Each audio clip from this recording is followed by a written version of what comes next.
Hello, magandang araw sa inyong lahat. Nako, Huwebes na po, isang araw na lang. Thank God it's Friday at magpapahinga na naman tayong lahat.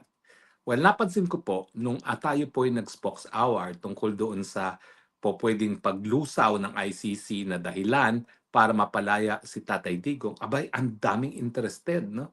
So ngayon, dadagdagan ko yung sinabi ko.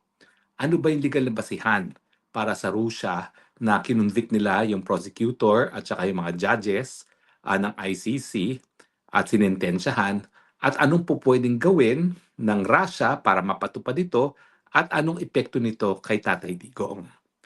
Well, okay. Ang legal na basihan ay dahil nga po linilitis nila si President Putin na hindi naman po miyembro ng ICC ang Russia.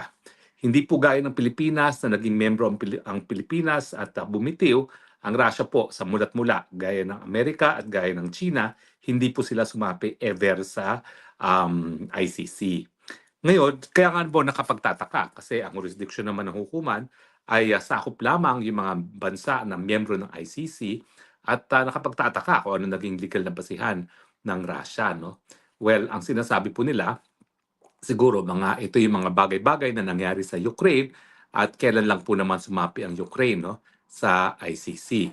Pero siyempre po ang sinasabi ng Russia ay hanggang hindi kami pumapayag na maging kasapi ng ICC, hindi mo kami po pwedeng paghimasukan. So ang legal na basihan eh kasi nga pinatawan ng parusa, pinatawan ng warrant of arrest ang President Putin na wala namang legal na basihan. At dahil po diyan eh nasentensyahan sila no na makulong dahil ang ginagawa nila parang coercion yan, eh, parang grave coercion ata yan eh, no? Kung hindi ako nagkakamali, parang grave coercion yan kasi nga wala namang legal na basihan, eh bakit mag-i-issue ng warrant of arrest, no? Na isang banta sa kalayaan ni Putin. At alam niyo po, siniseryoso naman ng Putin yan, no? Dahil yung mga pagmi-meeting ng BRICS, no? Yung Brazil, Russia, India, China, at South Korea na isang bagong samahan ng mga dati mahihirap na bansa, ngayon mauunlad na bansa na at nagiging kumbaga it's a force to reckon with pagdating sa Amerika, no? Yung BRICS. Eh may mga pagkakataon na hindi na dumadalo ng pagmi-meeting si President Putin at kung hindi ako nagkakamali, isa dun sa meeting na hindi niya pinuntahan ay meeting sa South Korea. South Korea tuloy. South Africa. Kasi nga, for fear na baka siya ay madampot ng ICC. Alam niyo naman na ang ICC wala talaga yung sundalo para dumampot, pero makikipagtulungan yan sa iba't ibang mga um, kapulisan ng mga miyembrong bansa. No? So kung makikita si Putin doon sa teritoryo ng isang miyembrong bansa, eh meron talagang obligasyon yung bansa na yon na arestuhin at ipadala sa dahig si Putin. So kumbaga, yung na-convict ang mga judges at mga prosecutor, parang grave coercion po yan. Coercion kasi nga, binabantaan ng kalayaan ni Putin dahil nag-issue ng warrant of arrest na wala namang legal na basihan kasi hindi nga sila miyembro ng ICC. Now, anong po pwedeng gawin ng Russia para mapatupad yung sentensya laban kay Putin at laban kay ano ba yan, kung ano sinasabi ko, laban dun sa prosecutor, si Karim Khan, at saka sa mga huwes. At dalawa sa huwes na yan ay huwes ni Tatay Digong, no? Well, baliwala kahit hindi, kung anong ginawa nila kay Tatay Digong, po pwede ring magawa sa kanila. Alam nyo, babalikan natin ang kasaysayan.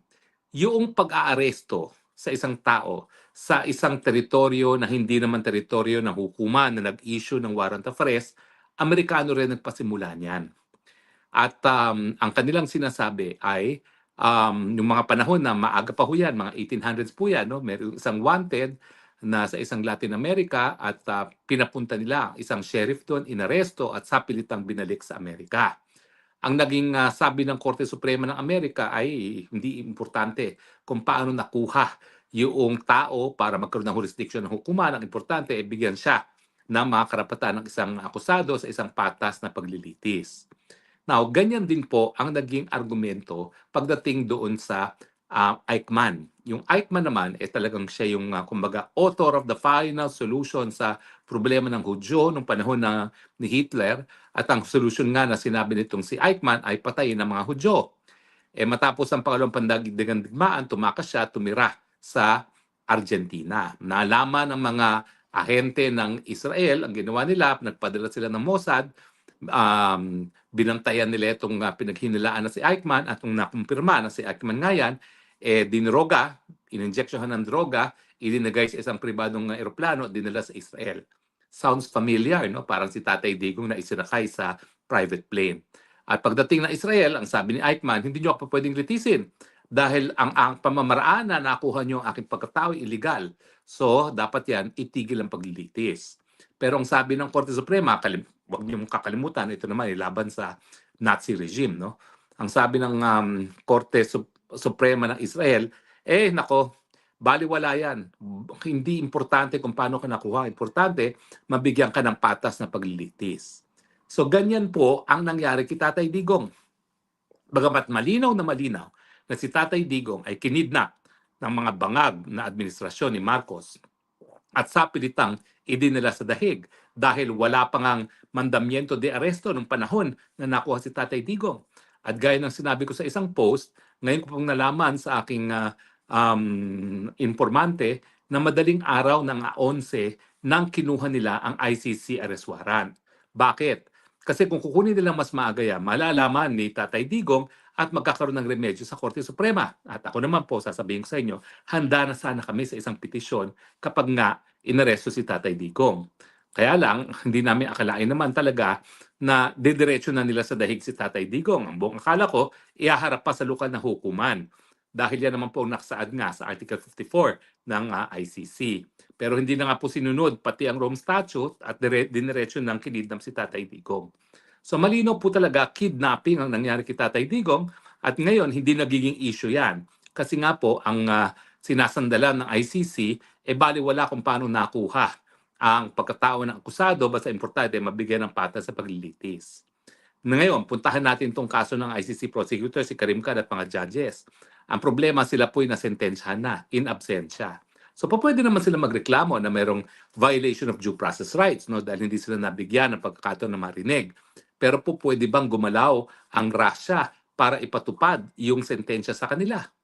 Well, gaya ng ginawa ng Israel kay Eichmann, gaya ng ginagawa ng mga Amerikano sa mga pinapadukot nila sa mga foreign territories sa bisa ng isang warrant of arrest na inisyu ng isang hukumang Amerika, syempre, kung nagagawa ng Amerika yan, kung nagagawa ng Israel yan, kung ginawa yan ni Marcos Jr. kay Tatay Digong, pwede rin gawin ng Russia sa mga judges at prosecutor na ipadukot din sila. At siguro ang gagawin nilang depensa ay kinakailangan magkaroon naman sila ng paglilitis para madepensahan sila. Pero yan po ang diferensya. Kapag kinonsinti natin ang kidnapping at hindi natin kinuwestiyon kung tama ba ang pagkikidnap para magkaroon ng jurisdiction ng isang hukuman. Hindi lang naman Amerika, hindi lang naman Israel, hindi lang naman si Marcos Bangag administration na po pwedeng gumawa niyan. Pwedeng gawin din yan ng mga Russians laban sa mga mahistrado at mga prosecutor ng ICC. At sinasabi ko nga dyan, 2 judges ngayon na nagliliti sa kaso ni Tatay Digong ay kasama doon sa nasentensyahan ng hukumang Russia. So kapag ang Russia ay nagpadala ng isang team ng private jet at kinidnap yung mga West na yan at mga prosecutors at liniti sila sa Russia, o anong sasabihin nila? Violation of due process rights. Bakit si Tatay Digong? Si Tatay Digong, kinidnap. Bakit sila? Sa ICC itself, hindi nila dinidismiss. Dahil illegal ang pagkakakidnap. Hindi malang sumunod sa Rome Statute. O, sila ba ngayon ay makakareklamo sa hukumang Rusya kapag sinabi nila na kinidnap kami at dapat i-declare na illegal ang pagkikidnap sa amin dahil ito'y labag sa aming due process rights? Ang sasabihin lang ng Russian court, mga julol, kinidnap nyo nga yung Tatay Digong, yung Duterte na kaibigan ng Russia. Alam na alam yung kinidnap, hindi nyo hinarap sa lokal na hukuman, tapos ngayon kayo, magrereklamo kayo. So sa madaling salita, dapat patas. Kung Amerika ang gagawa niyan, kung Israel ang gagawa niyan, dapat pwede rin gawin ng Russia, di ba? At ang solusyon nga para maiwasan itong mga illegal na pagkakakidnap para lang magkaroon ng jurisdiction ng hukuman, sabihin natin once and for all. Gaya ng desisyon ng Constitutional Court ng South Africa doon sa isang kaso, kapag ang ginamit ay kidnapping na illegal, dapat yan ay magresulta sa kawalan ng jurisdiction ng hukuman dahil hindi mo po pwedeng maituwid ang isang pagkakamali sa pamamagitan na naman ng isang pagkakamali. Pero as it stands, mag-ingat si Karim Khan. Mag-ingat ang mga judges ng ICC dahil I am sure ang Russia nagmamasid at tinitignan kung sinong po pwede lang madukot ng tuluyan ng masentensyahan sa Russia. At kapag yan ang nangyari, ICC, kasalanan nyo yan. Kasi nung kaso ni Tatay Digong na kinidnap, hindi naman kayo umalma. So, siyempre, ang tawag dyan, estoppel. Kapag kayo nakidnap at kayo naman ay sinintensyahan sa Rusya, dahil kayo nga ay kinidnap at sapilitan din nila sa Rusya, hindi kayo makakapagreklamo kasi yung mga West mismo ni Tatay Digong, binaliwala yung pagkikidnap. Di ba? Dapat patas. Hindi po pwede na pag si Tatay Digong, okay lang ang kidnapping. Pag judges at prosecutor ng ICC, ay hindi po pwede. Yan ang dapat harapin ngayon ng ICC. Kaya nga ako, kung may mga judges na nakikinig, para kayo magkaroon ng moral standing na questioning ng Russia pag kayo kinidnap para ipatupad ang inyong sentensya, i-absulto nyo na si Tatay Digong. Meron pa kayong pagkakataon dun sa issue ng lack of jurisdiction. Alam mo, ang Russia, galit na galit kasi wala namang jurisdiction talaga ICC dahil minsan hindi sila naging miyembro ng ICC. Ang Pilipinas, dapat nagagalit tayo at dapat hindi nga kinidnap ng mga bangag si Tatay Digong sa dahig kasi bagamat tayo naging miyembro ng ICC, tayo'y bumitiw na at malinaw na malinaw sa ICC na pagbitiw, meron lang obligasyon na makipag-cooperate kapag nagsimula ang eksersisyo ng jurisdiction ng hukuman sa loob ng taon, isang taon matapos mag-deposit ng instrument of withdrawal. Yung instrument of withdrawal sa pangalawang taon na nga. Kaya sinasabi natin na hindi na po pwede na magsimula ng preliminary investigation sa panahon na hindi na miyembro ng Pilipinas ang ICC. So yung galit natin na mga tumututol sa jurisdiction ng ICC dahil wala na talaga, dahil bumitiw na nga tayo, ay kaparehong galit ng mga Ruso. Dahil yung galit nila, ni minsan naman, hindi nga sila naging miyembro ng ICC, bakit aarestuhin ang kanilang presidente? Sino yung prosecutor at sino yung mga huwes na yan para magpa-aresto? At itaga nyo yan sa bato. Darating at darating ang araw, kikidnapin ng Russia yung prosecutor at mga judges na yan, ang sasabihin nila, ano ngayon? Aangal kayo. Si Digong Duterte, nung kinidnap, nagbulag-bulaga naman kayo sa pagkikidnap. O paano kayo ngayon madidinig ng hukuman ng Russia na mali ang pagkikidnap sa inyo? Pero meron pa hong panahon at meron pang pagkakataon para sa mga West na magkaroon at least ng moral standing na questioning ng Russia kung sila'y dudukutin. Yan ay palayain si Tatay Digong dahil mali nga ang kidnapping. At dahil mali ang kidnapping, hindi na dapat magpatuloy ang paglilitis sa kanya dahil yung pangingidnap ay dahilan na nawalan ng jurisdiction ang ICC. Di ba? Kung tayo naniniwala sa rule of law, kinakailangan kung ang kidnapping ay illegal at ang pagiging illegal ng kidnapping ay dahilan para mawalan ng kidnapping, dapat yung prinsipyo na yan ina-apply sa lahat. Hindi lamang kay Tatay Digong dahil gustong ikulong ng mga bangag si Tatay Digong sa dahig, kung hindi kasama na rin sa mga prosecutor at west ng ICC dito sa kaso kung saan sila ay nasentensyahan na ng hukuman ng Russia. Yan naman ay kung sila ay makikinig. Bakit? Akala ba nila hindi magagawa ng Russia ang pangingidnap sa kanila? Kung ang bangag nga nakakidnap ng isang pinakamamahal na presidente sa Pilipinas, yan pa kayang mga West at mga prosecutor na wala namang pakialam ang taong bayan ng daigdig? Di ba? Ayun, mukha na nga kawawa yung mga judges, hindi na nga makapag-deposit, wala na silang internet banking, wala na silang magawa. Makikidnap pa. Paano naman tayo magsisentimiento? Paano naman natin sila susuportahan kung sila'y makidnap? Alam na alam natin si Tatay Digong kinidnap at nagbulag-bulagan din sila. Di ba? Ano sabi sa Biblia? Do unto others what you want others to do unto you. Dahil kayo nagbulag-bulagan kay Tatay Digong nang siya'y kinidnap, pag kayo kinidnap ng Russia, huwag kayong magreklamo na illegal ang kidnapping. Dahil kayo, nagpatuloy kayo ng jurisdiction, alam nyong mali ang pamamaraan para makuha ang pagkatao ni Tatay Digong. Malinaw po yan. At talaga naman, dapat manginig ang mga judges at ang ICC prosecutor dahil hindi po yan tatantanan ng mga Ruso. Lalong-lalo na nagkakaisa ang Russia at ang Estados Unidos at ang China na walang kwentang hukuman itong ICC. At ang patunay dyan ay hindi nga sila ever naging miyembro ng ICC. Ako po, inaamin ko po, isa ako doon sa talagang aktibo na humikayat, hindi lang sa Pilipinas, kundi iba't iba pang bansa sa buong daigdig na sumapi sa ICC. Kasi nga po, pag nagkaroon ng pagkakataon na mangyari o maulit muli yung genocide ng World War II, na milyon-milyon ang pinatay ng Adolf Hitler, kinakailangan naman merong mapuntang hukuman ang mga biktima. Kaya nga po, meron tayong tinatawag na complementarity principle na kapag gumagana ang lokal na mga hukuman, hindi dapat makialam, maghimasok ang ICC. Pero alam naman natin na sa Pilipinas, gumagana ang mga hukuman. Isa tayo sa pinaka-advance, isa tayo sa talagang kilalang jurisdiksyon na nangangalaga sa karapatang pantao. Meron tayong writ of amparo, meron tayong writ of habeas data, meron tayong writ of habeas corpus. And yet, kita nyo ginawa ng ICC para bagang walang kakayahan ng regional trial court natin na litisi si Tatay Digong. At yan lang naman ang sinasabi ni Tatay Digong. Kung kayo ay gusto magreklamo sa akin, sa aking mga nagawa, wala na akong immunity, isampa nyo ang kaso pero isampa nyo sa bansang Pilipinas. Dahil kabahagi ng soberenya ang kapanggiran ng isang estado na litisin ang lahat ng krimen na di umano'y nangyari sa kanyang teritoryo. Kaya nga sana naintindihan nyo na kung bakit tinatawag nating International Colonial Court yung ICC na yan. Kasi nagpupumilit na magkaroon ng jurisdiksyon bagamat hindi na tayo miyembro at bagamat ang lokal na mga hukuman, ako po'y palaki ng isang West. Kaya wag nyo sabihin hindi gumagana ang sistema ng katarungan. Ako po unang-unang tututol dyan dahil ako pinalaki ako ng West at alam ko po naging patas yung aking matandang dalagang tiya na nagpadaki sa akin sa pagbibigay ng katarungan sa mga biktima ng karahasan. So ang mensahe, ICC, may pag-asa pa kayo.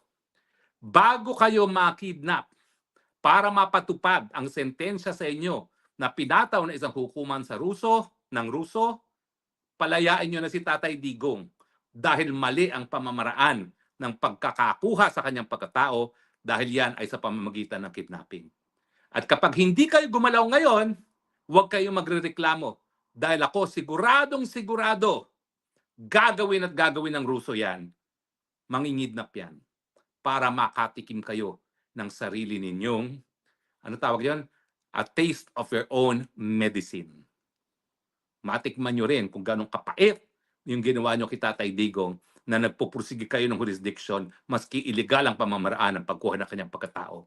Matitikman nyo, mararamdaman nyo rin kung bakit galit na galit si Tatay Digong. Huwag kayong makinig. Enjoy ang pagkakakulong nyo sa Russia dahil sigurado ko gagawin ng Russia yan. Antayin nyo.